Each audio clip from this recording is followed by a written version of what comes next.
Ah, falemos da brisa. É muito giro este livro.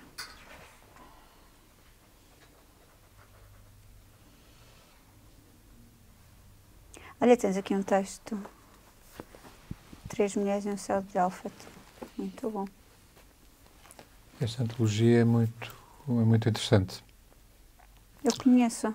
A Joana Matos Frias. Ela fez uma apresentação do livro do Rui Costa ano passado. Ah, Foi ela que fez a apresentação aqui no Porto, sim.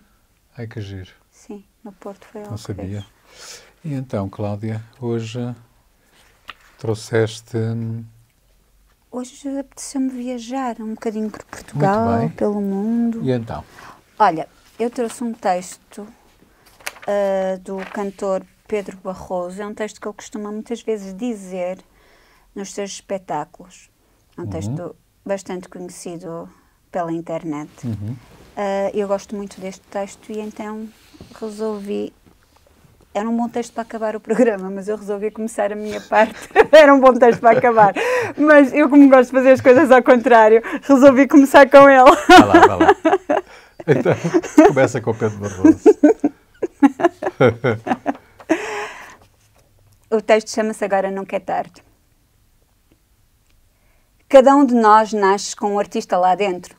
Um poeta, um escultor, um aventureiro, um cientista, um pintor, um arqueólogo, um estilista, um astronauta, um cantor, um marinheiro. E o sonho e a distância, e o tempo e a saudade deram-nos vida, amor, problemas, mentiras e verdade. E damos por nós mesmo descobrindo que agora, se calhar, já é um pouco tarde. E nas memórias velhas e secretas da menina, morou sempre aquele sonho de um dia ser bailarina, atriz, modelo, princesa, muito rica, eu sei lá. Mas os anos correram num assombro e a vida foi injusta em qualquer jeito para a chama indelével que ainda arde. E os filhos são bonitos no seu peito, pois é, mas agora já é tarde. E nos papéis antigos que rasgamos, há sempre meia dúzia que guardamos. São os planos da conquista do Polo Norte que fizemos aos 7 anos. Escondidos no sótão uma tarde, e estiveram perdidos 30 anos. E agora, se calhar, maldita sorte, por desnorte, acaso ou esquecimento, alguém já descobriu o Polo Norte. E agora pronto, agora já é tarde. Há sempre nas gavetas escritores secretos, cientistas e doutores, desenhos e projetos, construtores feitos em meninos, de tudo o que sonhamos fazer quando fosse a nossa vez. Cientistas em busca do Plutão, arqueólogos no Egito, viajantes sempre sem destino, futebolistas de sucesso no Inter de Milão. E o curso da vida foi traidor, e o curso da vida foi cobarde. E o ciclo do tempo completou-se e agora pronto, paciência, agora já é tarde. Agora é tarde.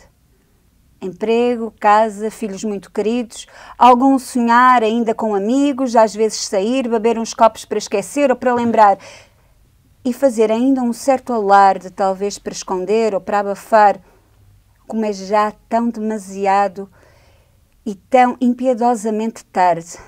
Não, mas não, nunca é tarde para sonhar.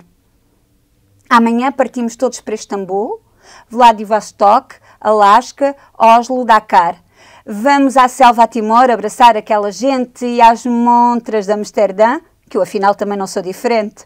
Chegando a Tóquio são horas de jantar e depois temos de voltar a Bombaim, passando por Macau e Calcutá, que eu encontro Portugal em todo o lado. E mesmo fugindo nunca saio de mim. E se esse marinheiro galã, aventureiro, esse que já não há, pois que me saiba cumprir com coerência, nos limites decentes da demência, nos limites dementes da decência. E compramo-nos todos, já, agora até ao fim no que fazemos, na diferença do que formos e dissermos. E perguntando, criando rebeldias, conferindo aquilo que acreditamos e que ainda formos capazes de sonhar. E se aquilo que nos dão todos os dias, não for a coisa que se cheira ou nos deslumbre, que pelo menos nunca abdiquemos de pensar com direito à ironia, ao sonho, ao ser diferente. E será talvez uma forma inteligente de, afinal, nunca, nunca, nunca ser tarde demais para viver. Nunca ser tarde demais para perceber. Nunca ser tarde demais para exigir. Nunca ser tarde demais para acordar. Não importa quando, não é? Como e quando e onde. O importante é estarmos despertos. Exatamente. Estamos lúcidos. E não termos medo. Não, nós medos podemos e devemos ter. Acho que é uma fanfarronice essa história de não tenho medo de nada. Não é isso. Eu afronto tudo. É não termos medo de avançar. Porque às vezes nós somos os maiores inimigos de nós mesmos e somos nós que nos travamos, e não termos medo de avançar, porque aquilo de já é tarde, já não tenho idade para isto, é uma forma às vezes de esconder esse medo que uma pessoa tem de avançar e de fazer as coisas. Porque é esse mesmo desconhecimento das coisas e da vida que nos faz avançar e que fez avançar a humanidade no seu todo, e particularmente quem se sentiu capaz de se tornar numa alavanca, sem muito, quer dizer, não muito conscientemente, não é? Não pretendeu, eu vou ser a alavanca da humanidade, mas na verdade acabou por ser. Todos os grandes pensadores, aqueles que foram geniais nas invenções, e continuam a ser, não é? Hoje em dia, com a globalização, estamos todos muito mais próximos uns dos outros. Verdade. E, portanto, essas importâncias e depois o avanço da técnica é absolutamente estonteante hoje em dia, não é? Principalmente neste século XX, não é? A sensação que... E neste século XXI. Sim, século XXI já também. Neste século XXI, sim. o avanço tecnológico é meteórico. E então, algo que de repente se detecta, se descobre num determinado ponto do globo, acaba quase por se esbater no meio de tantas coisas que vão sendo descobertas e redescobertas diariamente. Mas é muito interessante esse texto do Pedro Barroso, até porque nos remete para para a dimensão do tempo, não é? Para a questão do tempo, ou seja, todos nós deveríamos parar para pensar e para deglutir as ideias e para depois podermos tomar as decisões mais acertadas. Tu, quando eras menino, o que é que querias ser? Astronauta? Não. É curioso. Eu, quando era menino, deitava-me num muro que separava a casa dos meus pais da casa vizinha e esse muro, havia uma secção do muro que tinha uma inclinação a 45 graus e que permitia que eu estivesse deitado, mas... como se estivesse a levitar? Quase como se estivesse a levitar. Então lembro perfeitamente de ser muito miúdo, com 10 anos, 11 anos, 12 anos, e de estar a olhar naquelas noites fantásticas, não é? Estrelas. Olhar para as estrelas e a pensar o que é que estaria a fazer no ano 2000. Sim. Não, a sério. Havia muito 2000, essa ideia, exatamente. É impressionante. E que o ano 2000 estava muito longe. Era muito longe, muito longe. E no ano 2000 tive uma das maiores perdas da minha vida e tive a maior conquista da minha vida. Perdi a minha mãe e nasceu a minha filha. Portanto, vês que estas coisas acontecem por um mero acaso. Sim, sem não há dúvida. Destinos, não há Claro. nada. A vida é assim. E vai-se construindo aos poucos Não, e poucos. mas eu lembro-me de eu e a minha irmã sermos miúdas e estarmos a fazer as contas para ver quantos anos teríamos no ano 2000. Imaginarmos como é que seríamos como é que seria a vida, os carros voadores. Era um bocadinho influenciado por aqueles desenhos animados que havia. Agora não me recordo o nome. Uma aventura no espaço, era assim uma coisa. O que é mais engraçado, eu consegui, desde muito cedo, imaginar que um dia os carros pudessem voar também. Até porque havia alguma ficção científica que apontava para isso. Sim. Agora, nem eu, nem todos os meus amigos, toda a sociedade, eu falo por eles, alguma vez imaginamos que um dia poderíamos estar a comunicar uns com os outros através de um telefone móvel portátil de dimensões tão reduzidas. Por exemplo. É verdade. Portanto, era muito mais fácil um carro voar do que podemos comunicar através daquilo que mais tarde se convencionou com qualquer ponto do globo. Exatamente, um telemóvel. Mas pegando naquele conceito do homem do Renascimento, não é? Sim. A Joana Matos Frias encontrou, nada está esgotado ainda. Nós pensamos que já se esgotou tudo, vai-se repetindo, nada. As coisas não se esgotam assim. Então ela encontrou forma de construir esta antologia sobre esta relação entre a poesia e as artes plásticas, não é? E, de facto, surgem, surpreendentemente, e talvez não, muitos nomes, imensos nomes de poetas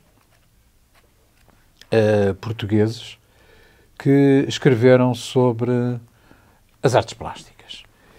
Eu não queria tecer qualquer discriminação, mas não vou coibir-me de ler este poema absolutamente inesquecível do Jorge de Sena sobre o Goya. Aquele célebre quadro, Goya foi um dos maiores pintores, não só espanhóis, mas da humanidade. E este quadro especialmente provocou no Jorge de Sena emoções e impressões que ele só conseguiu exorcizar, por assim dizer, escrevendo, compondo este poema que se chama Carta a Meus Filhos sobre os Fuzilamentos de Goya. Não sei, meus filhos, que mundo será o vosso. É possível, porque tudo é possível, que ele seja aquele que eu desejo para vós. Um simples mundo, onde tudo tenha apenas a dificuldade que advém de nada haver que não seja simples e natural. Um mundo em que tudo seja permitido, conforme o vosso gosto, o vosso anseio, o vosso prazer, o vosso respeito pelos outros, o respeito dos outros por vós. E é possível que não seja isto, nem seja sequer isto que vos interessa para viver. Tudo é possível, ainda quando lutemos como devemos lutar, porquanto nos pareça a liberdade e a justiça, ou mais que qualquer delas, uma fiel dedicação à honra de estar vivo. Um dia sabereis que mais que a humanidade não tem conta o número dos que pensaram assim. Amaram o seu semelhante no que ele tinha de único, de insólito, de livre, de diferente, e foram sacrificados, torturados, espancados e entregues hipocritamente à secular justiça para que os liquidasse com suma piedade e sem efusão de sangue. Por serem fiéis a um Deus, a um pensamento, a uma pátria, a uma esperança, ou muito apenas à fome irrespondível que lhes roía as entranhas. Foram estripados, esfolados, queimados, gazeados e os seus corpos amontoados tão anonimamente quanto haviam vivido, ou suas cinzas dispersas, para que delas não restasse memória. Às vezes, por serem de uma raça, outras por serem de uma classe, expiaram todos os erros que não tinham cometido ou não tinham consciência de haver cometido. Mas também aconteceu e acontece que não foram mortos. Houve sempre infinitas maneiras de prevalecer, aniquilando mansamente, delicadamente, por ínvios caminhos, quais se diz que são ínvios, os de Deus. Estes fuzilamentos, este heroísmo, este horror, foi uma coisa entre mil, acontecida em Espanha há mais de um século e que, por violenta e injusta, ofendeu o coração de um pintor chamado Goya, que tinha um coração muito grande, cheio de fúria e de amor. Mas isto nada é, meus filhos. Apenas um episódio breve, nesta cadeia de que sois um elo, ou não sereis, de ferro e de suor e sangue e algum sêmen, a caminho do mundo que vos sonho. Acreditai que nenhum mundo, que nada nem ninguém vale mais que uma vida ou a alegria de tê-la. É isto o que mais importa, essa alegria. Acreditai que a dignidade em que onde falar-vos tanto não é senão essa alegria que vem de estar-se vivo e sabendo que nenhuma vez alguém está menos vivo, ou sofre, ou morre, para que um de só de vós resista um pouco mais à morte, que é de todos, e virá. É magnífico. É um texto tão atual, infelizmente tão atual. Temo dizer que será sempre atual. É verdade. Este texto foi escrito pensando e olhando com toda a certeza os fuzilamentos nessa tela magnífica do Goya, mas pensando também nos fuzilamentos durante a Guerra Civil Espanhola, que o mais célebre, um dos mais célebres, foi o do próprio O quadro de Picasso. É do Guernica, Guernica. mas também o fuzilamento do nosso queridíssimo Federico García Lorca. García Lorca. Inspirada por esse livro, que fala de artistas plásticos e os poemas trazem-nos esses artistas, eu trago um livro. Aliás, aqui este livro tem 8 livros do Pedro Paixão, e eu conheci o Pedro Paixão através do seu primeiro livro, que é A Noiva Judia, que é um dos meus, eu não sei se ele se inspirou no quadro ou não, mas é um dos meus quadros favoritos de Rembrandt. E o título do livro chamou-me a atenção, de tal maneira que depois tive que ler e gostei daqueles pequenos textos que faziam parte desse livro. Entretanto, ele foi escrevendo outros livros dentro do mesmo género. Ele tem estado um pouco desaparecido. Eu sei que ele escreveu um livro, eu penso que há cerca de um ano, mas já numa editora pequena, mas por opção. E esse desaparecimento dele, também por aquilo que eu tenho lido, também é por opção. Descobriu há pouco tempo no Facebook, onde ele tem publicado alguns textos à sua maneira, textos bem bonitos, e que é sempre uma surpresa agradável quando eu vejo que ele faz uma publicação nova, e eu leio sempre com muita curiosidade. E faz muito lembrar o tempo em que eu vivi muito estes livros que ele ia publicando, e estes textos que fizeram parte também um pouco da minha descoberta e do meu crescimento. Eu escolhi, como eu disse, um texto do livro A Noiva Judia, e não escolhi o próprio texto da Noiva Judia, que é muito grande, mas escolhi um que é Jerusalém.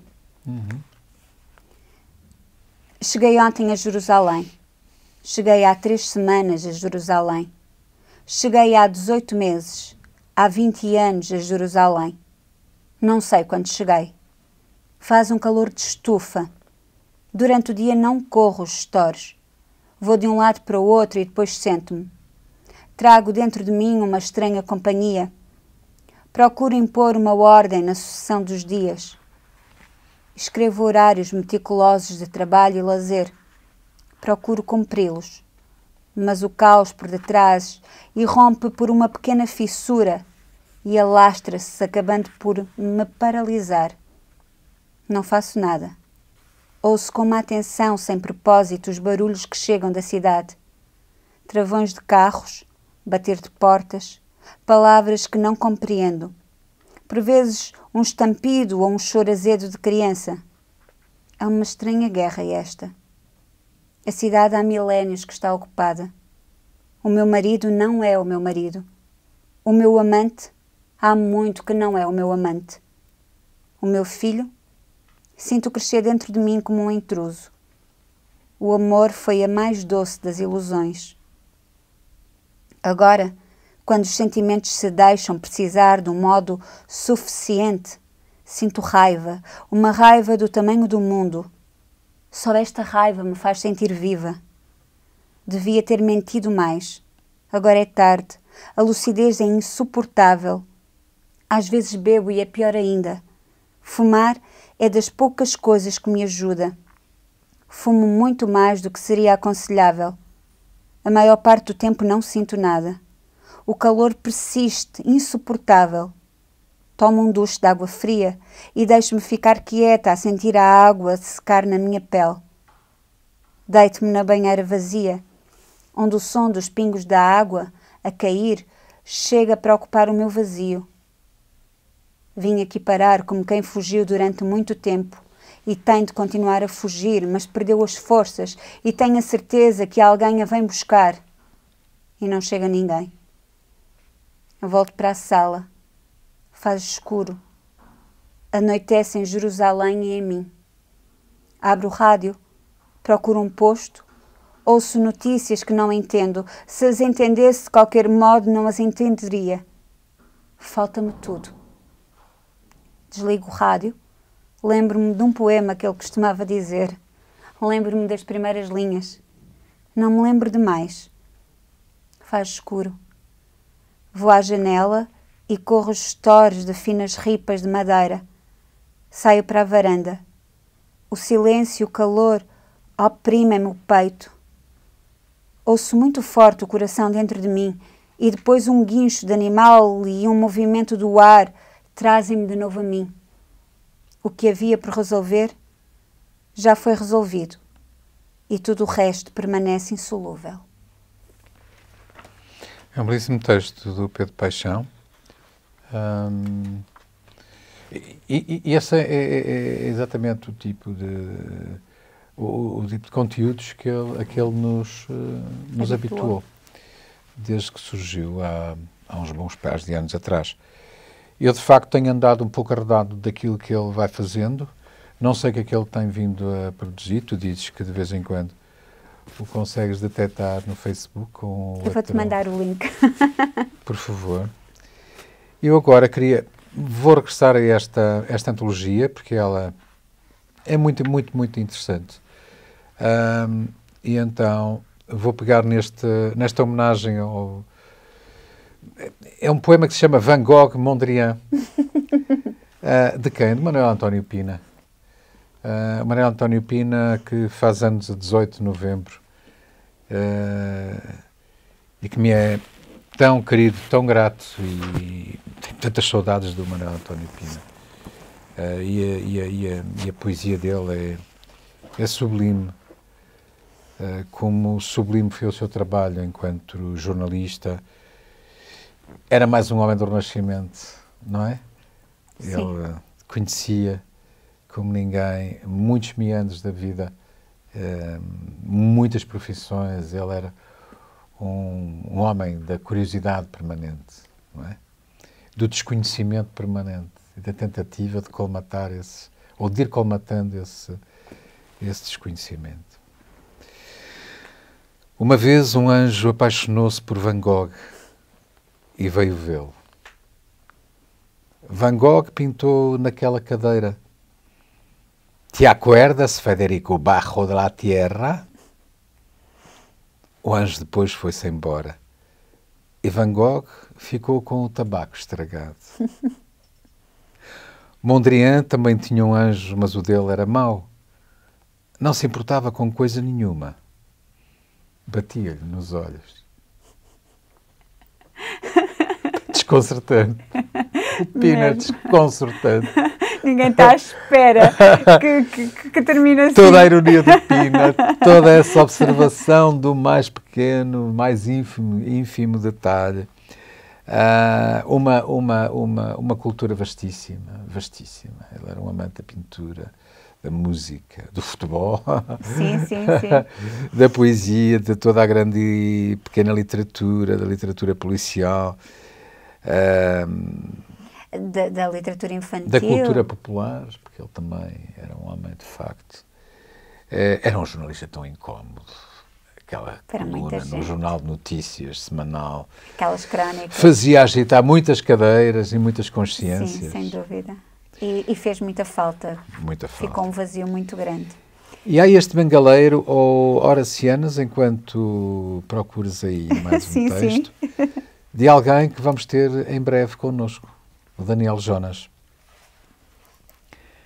Físico, o trator quente arremessou contra as colheitas de ouro o breu de corvos. trazendo a noite em ondas de onde andou, de foice a foita, a luz sugando a sorvos. Modorrento, o vapor da chaminé, máquina de fazer nuvens, levando ondinas ao império mar, rapé da paz entre titãs que, ordenhando alheias colinas, se houvessem mais, desavindo. Van Gogh ou Fabergé. Ovos de palha, gemas siderais chocados em estrelado canapé. Entrar nesta pintura, eu queria, se à entrada não pedissem a poesia. Ai, tão bonito. Olha. Prossegue, por favor. Passeio. É o título de mais um texto do Pedro Paixão. Atravessamos o Tejo. Vamos sobre a água de brilhos metálicos em direção ao clarão alaranjado que está do outro lado. Vamos à popa. Contra o vento não faz frio. Vamos agarrados. Ela dá-me um beijo na cara e sussurra-me. O meu pai beijava-me assim. O amor é uma coisa no passado, muito ao longe. Temos pouco tempo. O barco faz com perícia a manobra para atracar. As pessoas juntam-se todas do mesmo lado, com pressa de chegar. Nós não temos pressa. Temos pouco tempo, mas não temos pressa. Não temos que chegar a nenhum lado. Vamos de mãos dadas. Levam-nos os passos que damos. Neste preciso momento é o suficiente. Os passos levam-nos por entre as ruas estreitas e iluminadas. Ouvimos o coração um do outro, só isso. Ou antes, imaginamos o barulho que faz o coração um do outro e é o bastante. E às vezes um pássaro voa abaixo sobre as nossas cabeças. Todas as portas estão fechadas. Dorme-se lá dentro. É como se toda a gente tivesse morrido. Há uma saudade nisto tudo que não se sabe de quê. Voltamos para trás pelo mesmo caminho, refazendo os passos. São só os passos que passam. E isso também é o bastante. Depois estamos num quarto. Nenhum de nós tem ousadia de abrir a luz. Temos medo de nós. E esse medo é bom, como um arrepio. A esta hora todos os corpos são demasiado pesados, diz. Eu penso, como sempre, o que não digo. Ela põe um disco e a música enche o quarto. Faz-me qualquer coisa, diz. Qualquer coisa, repete. E eu faço. Não acabo de fazer, sou muito desajeitado. Rimos. Não é bem nem mal, é só assim. E isso é bom. Não vale a pena despedirmos-nos. Não vale a pena dizer quase nada. O que dizemos fica calado. Ouve-se só um pouco mais tarde. Aos poucos, baixinho, em segredo. São palavras que só nós sabemos. Há muita ternura, não é? Tu sentes isso? Muito. Não consegues ler de uma forma mais agreste, mais... Não consigo. Não consigo, porque isto desperta-me memórias deste tempo em que eu lia. E estas memórias de uma pessoa passear sem ir a lado nenhum, só para estar com alguém. Só para viver aquele momento e sabendo que se tem pouco tempo. E então eu não consigo ler isto de uma forma agreste, porque isto são memórias, as memórias dele, que às vezes confundo com as minhas próprias memórias. Eu nem te estava a pedir para ler isto de uma forma mais agreste, não é? Eu estava precisamente a afirmar que é um texto que emana ternura. Sabes que eu gosto muito do Pedro Paixão e fizemos uma peça de teatro ainda na faculdade, em que o encenador foi um querido amigo que já partiu, que era o encenador Jacinto Durães e também ator Jacinto Durães. E então pegamos em texto, já não me lembro a propósito qual foi a ideia do Pedro Paixão, então fizemos a peça com vários retalhos do Pedro Paixão e ficou uma coisa muito, muito bonita. E então isto tudo desperta em mim essas saudades. Eu vou arrumá-lo. Ainda, porque é quase inesgotável esta antologia, eu estava aqui um bocado balanceando entre dois poemas de Inês Lourenço. Muito bem. Que é uma poeta de quem gosto particularmente. E eu andava aqui a balancear entre um poema que ela dedicou à Frida Kahlo e a outra mulher extraordinária, esta portuguesíssima, que é a Guilhermina Suggia, não é? Eu vou ficar pela Guilhermina Já sabia. desta vez. Chamou-lhe Inês Lourenço, Guilhermina Suggia, variações sobre um retrato. Nós, antes de ler o poema, nós deambulamos há uns meses atrás por um dos cemitérios do Porto, não é? O cemitério de Agramonte. Exatamente. Onde está o túmulo da Guilhermina Suggia. Sim, sim. E do seu marido. E do seu marido, não é? Porque sim. ela casou depois daquele romance com o Pablo Casals, não é? Que não correu lá muito bem, eram dois espíritos fortes. Claro que sim, dois artistas. Tocando o mesmo instrumento, quer dizer, era complicado. Mas ela foi uma mulher... muito à frente do seu tempo, determinada. O padrinho do casamento dela foi o escultor António Teixeira Lopes. Que tu conheceste bem? Que eu conheci muito bem. Eu frequentei muito a casa dele. Imenso. É verdade, mas não... Não chegaste a dormir na casa dele, não? Não cheguei, mas passei lá muitas noites. a ouvir histórias de uma aluna da Guilhermina Suggia. Sim? Sim, que nós já falamos sobre isso. Eu engano-me sempre, são as Manas Sá Costa. Helena Sá da Costa. Helena Sá... E a Madalena Sá da Costa. Pianista e também violoncelista, respectivamente. Violoncelista. E então foram feitas lá na Casa Museu Teixeira Lopes algumas sessões e ela contava algumas das histórias sobre... Porque ela é descende de uma família de músicos e conheceu toda aquela gente... Guilhermina Suggia e todo aqueles artistas, o próprio António Teixeira Lopes, e então ela falou muito sobre isso, e então essas noites que eu passei lá na Casa Museu Teixeira Lopes foram muito ricas. Mas falavas que a Helena Sá Costa e a Madalena Sá Costa... Uma delas já faleceu. Sim, a Helena Sá Costa faleceu há uns anos. E então a Madalena Sá Costa foi convidada a participar. Quem fazia as entrevistas, eu não me recordo o nome, era um jornalista da Antena 2, e então eram entrevistas em que ela ia-nos contando um bocadinho daquelas histórias, e ao mesmo tempo depois também havia o acompanhamento musical, também eram lidos poemas, e então eram noites muito agradáveis em que ouvi-la a contar, a falar da Guilhermina Suggia, a falar do António Teixeira Lopes, a falar de toda aquela gente e dos seus familiares, também músicos, porque ela descende de uma grande linhagem de músicos, tanto do lado do pai como do lado da mãe. No escarlate do vestido, entre os joelhos, avulta o versátil companheiro que em voz grave lhe responde desde esse porto marítimo da infância, muito antes da era dos petroleiros e da boçalidade dos banhistas.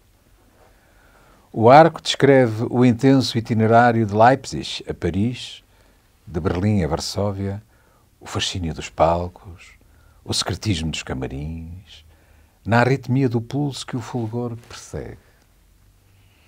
Num crescendo vibrátil desenha o andamento, seus motivos ascendentes de harmónica tensão. E na pausa final, que um ímpeto antecede, o arco se suspende augúrio e êxtase.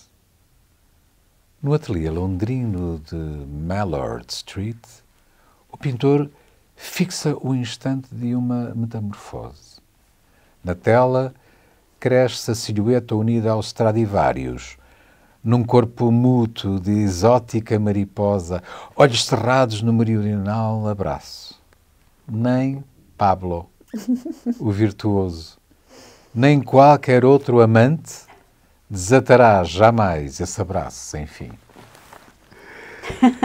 É uma imensa, tremenda homenagem desta poeta maior, mulher de uma enorme independência e combatividade, a Inês Lourenço, a outra grande mulher, que foi violoncelista ímpar, inesquecível, inultrapassável, que se chamava Guilhermina Sutgia. Tu gostavas de a ter conhecido? Gostava muito de a ter conhecido, sim. Sim, gostaria muito de a ter conhecido. Olha, eu vou trazer um grande nome da literatura mundial. Ele nasceu em Buenos Aires, mas viajou com a família pela Europa e depois acabou por morrer em Genebra, que é o Jorge Luís Borges. Tem aqui este livro que se chama Atlas, em que fala um bocadinho das suas viagens. E eu então vou a um sítio de que eu gosto muito. E ele escreveu em prosa e em poesia sobre esse sítio. Istambul. Cartago é o exemplo mais evidente de uma cultura caluniada. Nada podemos saber dela. Nada pôde saber Flaubert, salvo o que referem os seus inimigos, que foram implacáveis. Não é possível que algo semelhante aconteça com a Turquia. Pensamos num país de crueldade. Essa noção data das cruzadas, que foram a empresa mais cruel que a história registra e a menos denunciada de todas. Pensamos no ódio cristão, talvez não inferior ao ódio igualmente fanático do Islão. No Ocidente, faltou um grande nome turco aos otomanos. O único que nos chegou é o de Solimão o Magnífico. O que posso eu saber da Turquia ao fim de 3 dias? Vi uma cidade esplêndida, o Bósforo, o Corno de Ouro e a entrada do Mar Negro, em cujas margens se descobriram pedras rúnicas. Ouvi um idioma agradável que me soa a um alemão mais suave. Por aqui andarão os fantasmas de muitas e diversas nações. Prefiro pensar que os escandinavos formavam a guarda do imperador de Bizâncio, aos quais se uniram os saxões, que fugiram da Inglaterra após a jornada de Hastings. É inegável que devemos voltar à Turquia para começar a descobri-la. Jorge Luís Borges. Argentino. Quem fazia uma descrição dele deliciosa era o Alberto Manguel, também ele argentino, que tem escrito livros importantíssimos, como é o caso de Uma História da Leitura. E o Alberto Manguel trabalhava numa livraria na Argentina, não é? Em Buenos Aires. E era um rapaz, um rapazote, quando lá trabalhava, e um dia entra o Jorge Luís Borges com a sua mãe, acompanhado pela sua mãe, não é? Ele andava muito com a mãe. Entra na livraria e ele ficou completamente aflito, não é? Porque para atender o grande mestre que ele tanto idolatrava, e o Jorge com uma dignidade, com alguma altivez, mas sem arrogância, sem presunção. Tratou o jovem Alberto Manguel com imenso respeito e com alguma ternura também, não é?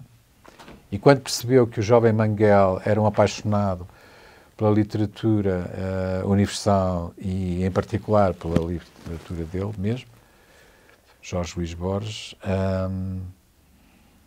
quase que levantou um dos seus braços e o acolheu debaixo da sua asa, não é? Foi muito bonito. O Manguel fala desse encontro, esse primeiro encontro com com uma enorme brandura e ternura mesmo.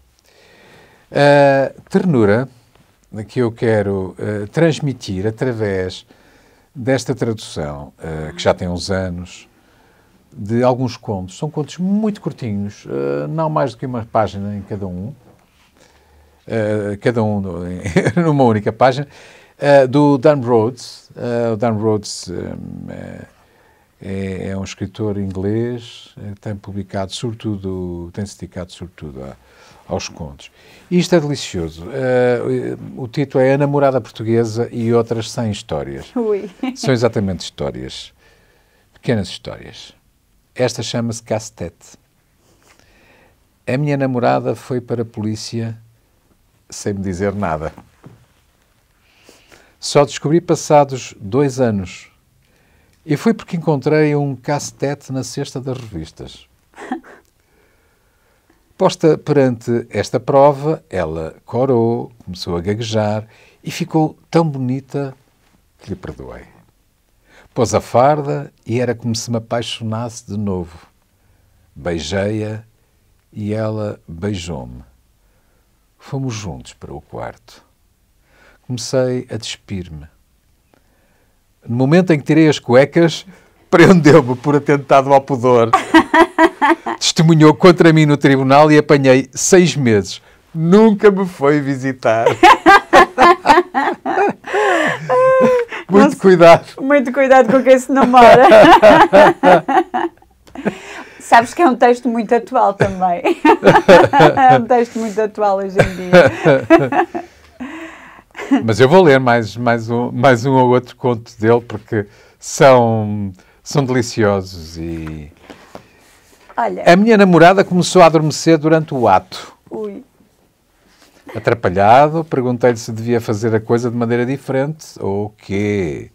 Respondeu-me que estava tudo bem e que não me preocupasse, mas continuou a dar-se o mesmo.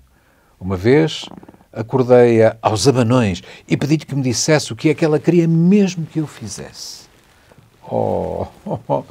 Não vais querer saber, disse ela rindo.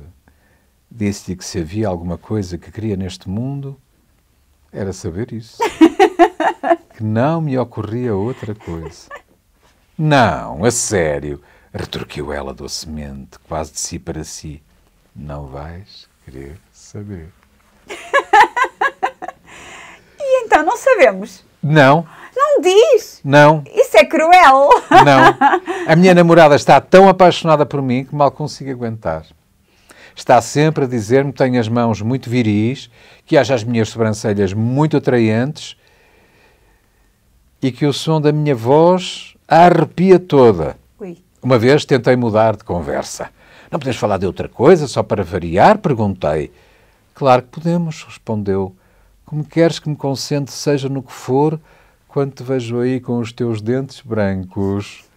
Fechei os olhos e abanei a cabeça. Oh, faz outra vez isso, gritou. Ficas tão bonito. E não leio mais. Oh, lembro. Não. Eu não leio mais.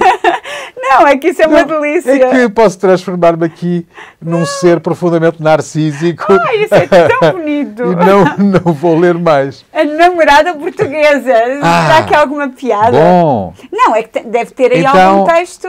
Este último texto. A minha namorada abandonou-me. Pois, depois destas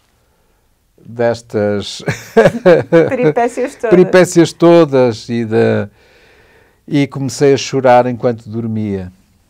As minhas lamentações noturnas foram-se tornando tão ruidosas que os meus vizinhos chamaram a polícia.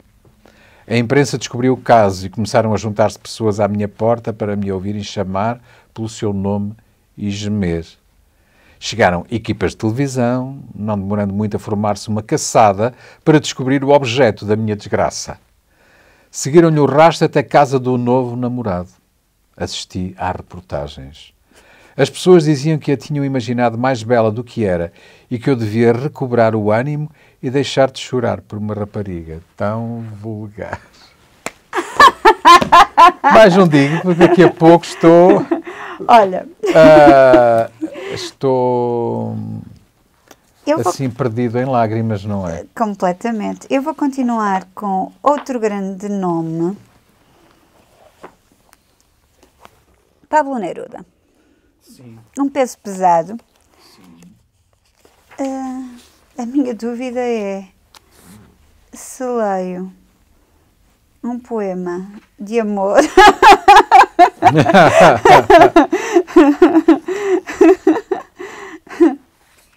Pablo Neruda é simultaneamente muito querido, muito amado, profundamente amado no seu México. Não, perdão, no seu Chile. No seu Chile. E também há quem lhe queira cobrar alguma... Como é que tenho de dizer? Cobrar o quê ao Pablo Neruda, não é? Exatamente. Ele que morre escassíssimo tempo após o golpe militar do Pinochet de 1973, aquele terrífico dia de setembro de 73. Ele não resiste muito tempo mais. Eu creio que ele foi muito criticado, sobretudo por quem tinha fortes simpatias pelo Salvador Allende e que acreditou que o golpe militar era inevitável perante alguma situação de instabilidade social e económica que os governos do Allende tinham vindo a viver. Acho que é muito injusto. Ele era um poeta extraordinariamente e profundamente humano e talvez tenha pago pelo novo regime que se implantou fascista que se implantou no Chile, tal e qual o que se avizinha no nosso país irmão, o Brasil. Só que para o resto do mundo, aquilo que ele escreveu é muito mais forte Sim, que todas imortal. essas guerras. E foi um símbolo da liberdade e da resistência ao fascismo chileno. O nome dele verdadeiro é Neftali Ricardo Reis Basualto. Ele, por volta dos 14 anos, quando começou a escrever e a publicar as suas coisas, ele adotou um nome que ele escolheu ao acaso e mais tarde veio a saber, adotou o nome de Pablo Neruda, que era para o pai não descobrir que era ele. E mais tarde veio a descobrir que esse Pablo Neruda era um escritor muito conceituado na Checoslováquia. Só que o Pablo Neruda, Neftali Ricardo Reis Basualto, acabou por ofuscar esse grande escritor. Olha, eu não vou escolher um poema romântico para já, vou escolher outro diferente. Chama-se Bruxelas. De tudo quanto fiz, de tudo o que perdi, de tudo o que ganhei em sobressalto, em ferro amargo, em folhas, posso oferecer um pouco. Um sabor assustado, um rio que as plumas das candentes águias vão cobrindo, um sulfúrico retrocesso de pétalas. Não me perdoa já o sal completo, nem o pão contínuo, nem a pequena igreja devorada pela chuva marinha, nem o carvão mordido pela espuma secreta. Procurei e encontrei pesadamente sob a terra, entre os corpos temíveis, como um dente de pálida madeira, chegando e partindo sobre o ácido duro, junto aos materiais da agonia, entre lua e punhais, morrendo de noturno. Agora, no meio de velocidade depreciada, ao lado das paredes sem fios, no fundo cortado por fronteiras, aqui estou, com o que perde estrelas, vegetalmente só. Eu acho que este poema diz muito daquilo que tu estavas a dizer, a contar sobre o Pablo Neruda. Uhum. Porquê é que achas isso? Fala da solidão e de como possivelmente ele se sentiu em alguns momentos da sua vida. Porque ele teve que fugir do seu país, andou um pouco por aí, porque não era bem-vindo ou porque não se identificava com o que lá estava. e é o que eu sinto. Acho que vai de encontro ao que tu estavas a dizer. Eu vou recuar no tempo. Vou até ao século XIX, finais do século XIX. Alguém que foi profundamente ostracizado, que pagou bem cara a ousadia de ter sido diferente na sociedade conservadora vitoriana, inglesa. Se quisermos, podemos também falar um pouco da sua Irlanda natal. Na verdade, Oscar Wilde, que morre em 1900, ainda com 40 e tantos anos, em Paris, num quarto de Paris, 16 anos antes do Mário Sá Carneiro. Aliás, há ali trajetos, percursos, posturas, imaginários, ambiências que se tocam, quer dizer, ambos eram fortemente narcísicos, eram dois dandies, eram dois homens que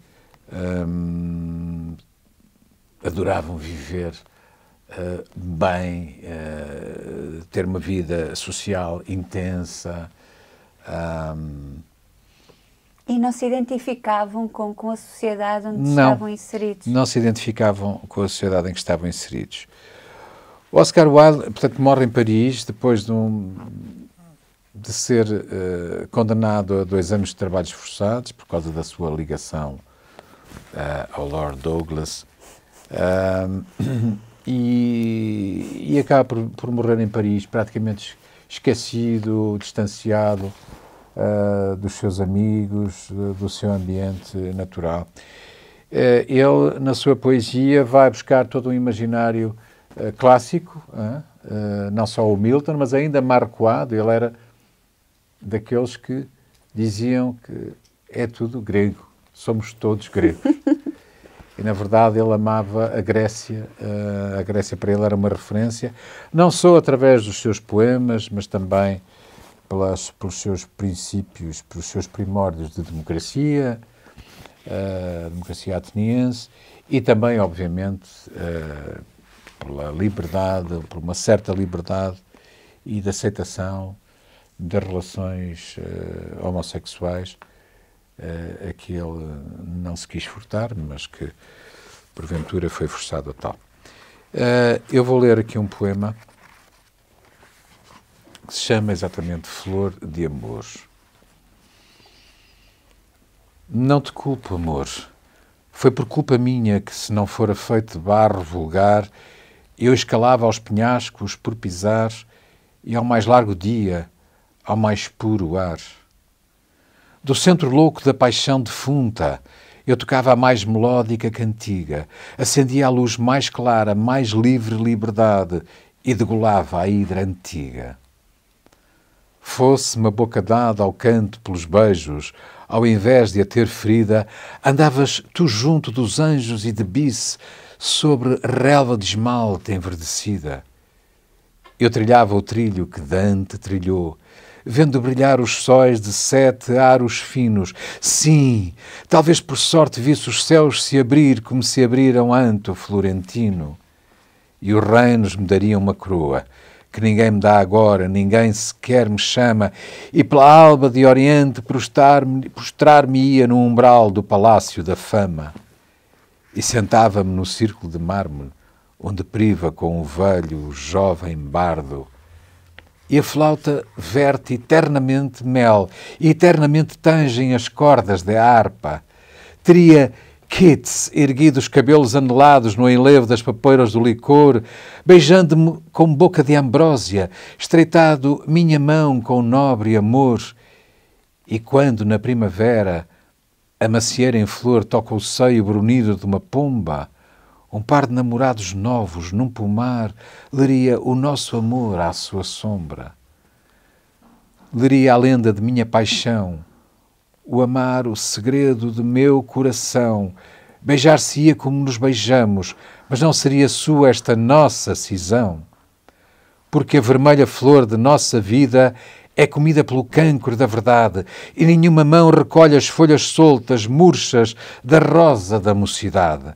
Contudo, não lamento ter-te amado. Que mais teria eu feito, um rapaz? Pois os dentes famintos do tempo devoram e seguem os passos dos anos atrás. Sem leme, vogamos na tempestade. E após a tormenta dos anos primeiros, vem por fim, sem lira, alaúde ou coro, a morte, esse mudo timoneiro. E não nos guarda a campa nenhum prazer, o licranço na raiz se fortifica, e o desejo em cinzas se parte, e o lenho da paixão não frutifica. Ah, que mais podia eu senão amar-te? Menos doce me era a mão do Salvador, menos doce a citereia, tal argentino lírio sobre as ondas de esplendor. Escolhi, vivi os meus poemas, e embora o lustre jovem morra embaciado, mais queria a flor de murta do amor do que os louros ao poeta destinados. Isto não estava combinado. Não estava nada combinado. Jorge Luís Borges escreveu: nota ditada no hotel do Quartier Latin. Wilde escreve que o homem, em cada instante da sua vida, é tudo o que foi e tudo o que será. Nesse caso, Wilde dos anos prósperos e da literatura feliz já era o Wilde da prisão, que era também o de Oxford e o de Atenas, e o que morreria em 1900 de um modo quase anónimo, no hotel da Alsace, do bairro Latino. Esse hotel é agora o Hotel Le Hotel, onde ninguém pode encontrar 2 quartos iguais. Dir-se-ia que foi talhado por um ebanista e não que o desenharam arquitetos, ou que foi erigido por pedreiros. Wilde odiava o realismo. Os peregrinos que visitam este santuário aprovam que tenha sido recriado como se fosse uma obra póstuma da imaginação de Oscar Wilde. Eu queria conhecer o outro lado do jardim, disse Wilde a Guide nos últimos anos. Ninguém ignora que conheceu a infâmia e a prisão, mas havia nele qualquer coisa jovem e divina que recusava essas desgraças, e uma famosa balada que tenta o patético não é a mais admirável das suas obras. Digo mesmo do retrato de Dorian Gray, vã e luxuosa reedição do romance mais célebre de Stevenson. Que sabor final nos deixam os livros que o Oscar Wilde escreveu? O sabor misterioso da felicidade. Pensamos nessa outra festa, o champanhe. Recordemos com alegria e com gratidão de Harlot's House, de Sphinx, os diálogos estéticos, os ensaios, os contos de fadas, os epigramas, as lapidares notas bibliográficas e as inesgotáveis comédias que nos mostram pessoas muito estúpidas que são muito engenhosas. O estilo de Wilde foi um estilo decorativo de uma seita literária da sua época, os Yellow 90s, que procurou o visual e o musical, não sem um sorriso, exerceu esse estilo como teria exercido qualquer outro. Uma crítica técnica de Wilde torna-se-me impossível. Pensar nele é pensar no amigo íntimo que nunca vimos, mas cuja voz conhecemos e que a cada dia nos falta.